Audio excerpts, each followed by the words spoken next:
Sawa, nikisema tena Boda Boda mnasema 2 term 10 bila break. Boda Boda 2 term. Boda Boda 2 term.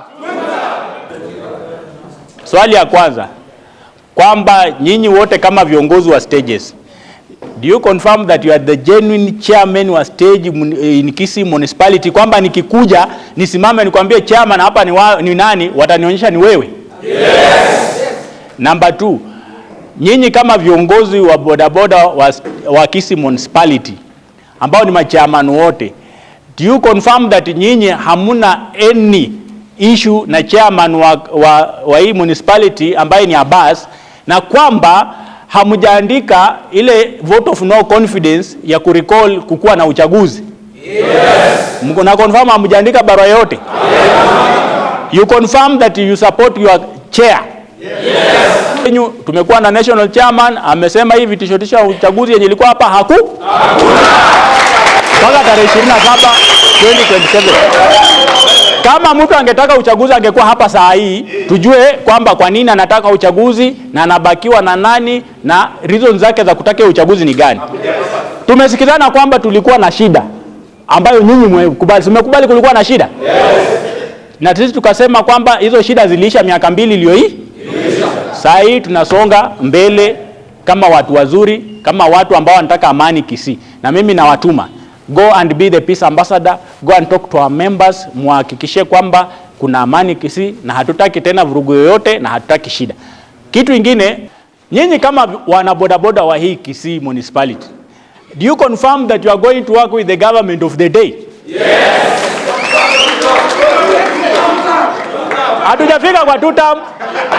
Do you confirm that mnaenda kufanya kazi na county commissioner na county commander? Yes. Do you confirm that you are going to work with the President of the Republic of Kenya? Yes. Alafu hiyo ingine ni kwamba, do you confirm kwamba nyinyi ni watu wa 2 term? Yes. Do you confirm kwamba rais akikuja hapa mtampokea kwa shangwe na nderemo? Yes. Kwa hayo mimi sina budi kusema kwamba tulikuja hapa kufanya mkutano ya viongozi kwa sababu kulikuwa na tashwishi. Kuna watu walikuwa wanasema wanataka uchaguzi. Lakini nilipoita mkutano, wengine walikataa kukuja, wengine wakakuja. Na wale ambao walikuja ndio majority, ama nyinyi ndio minority? Majority. Na nyinyi ndio viongozi wa stages? Yes. Ambao umesimamia wale viongozi wote? Yes.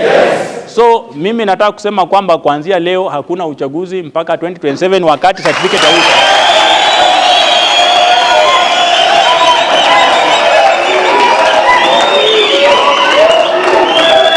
Boda Boda power!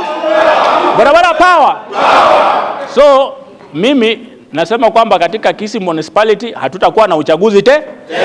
Ile propaganda yenye nilikuwa nasikia watu wakinisumbua kwa simu na nini, mimi nataka kuimaliza saa hii. Jambo lingine, ile IBC ambayo ilikuwa imejipanga huko kando kwamba wanataka kufanya uchaguzi na hawana grounds na hawana watu ambao hata watakuja kupiga kura, tumekataa.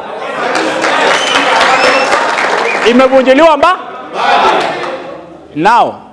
Na pia lazima watu ambao wanataka kusimama uchaguzi wa comply na article 6 ya Constitution of Kenya. Integrity ni kitu ya maana sana. Hapa nilikuwa na pikipiki yangu. Hata ukikuja kwa ofisi utaona picha yangu na pikipiki yangu kwa meza.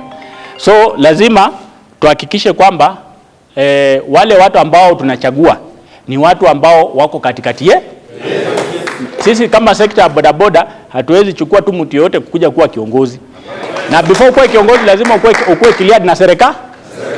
Kwa maana sisi tunafanya kazi na serikali kwa ukaribu. As you are going back to Nairobi, kindly we want you to do a good letter to the county commissioner, because sasa tunataka kuanza kupanga kazi. A good letter to the county commissioner to kaa na security meeting na viongozi wote wa hapa municipality, because there is a system ya security yenye tulijaribu sana, tumejaribu kwa siku mingi sana kuimplement, lakini imekuwa ni shida. Like now mimi ni overall chairman wa hapa municipality mwenye nimesimama hapa. Ukikuja hapa municipality, if this system was to work, hakuna mtu number 5 or 8 hapa municipality yote apart from Abbas mwenyewe. Our reflector is blue, na tulikaa chini na county chair tukasikizana, kila sub county iko na kala yake. Sisi hapa tuko na blue yetu. Hata nikisimamisha mtu mmoja huko nyuma, sote na kuhakikishia wako pamoja na hao viongozi. Ndio nasema wale wenye walikuwa wanaleta furugu ni wale wenye walikuwa wanataka damu imwagike, watu wakufe, na sana sana hao ndio wanafanya hiyo vitu yenye wanasema sasa ni Apasi anafanya. Hiyo tu. Wakati hiyo shida ilitokea, walileta malalamiko kwa county commissioner ati Apasi nilienda kwa county commissioner nikamwambia Apasi ni kijana wangu mmoja kwa sile sub county naongoza. Hebu niachie yeye nimuongeleshe. Apasi nilimuita kwa ofisi. Tukakaa, tukaongeleshana vizuri. Siku hizi ukisikia hapa municipality kuna amani. Wakati amani imerudi ndio tena tuna furu nyingine inaanza. Wale ni wakora. Nilisikia tena walikuwa failures. Nilisikia huyo Nunda. Si ametoka chera chuzi tu. Ameenda amerogota wengine. Sikiza. Ameenda kwingine amerogota wengine failures. Sasa tunafaa kutembea na watu wani. Si ni hawa? Na sisi vile wamesema ni watu wa rais. Sisi ni two-term. Sisi hiyo maneno mengine hata mkikuwa mnasema sisi ni two-term. Na rais akikuja wacha tu sub county sote sikuje. Tumkaribishe ndio muone sasa kama sisi Boda Boda chini ya uongozi wa Kevin Mubadi lazima tutaenda ile mwelekeo anatuambia. Kama ni left ni left, kama ni right ni right. Hiyo mambo ishe.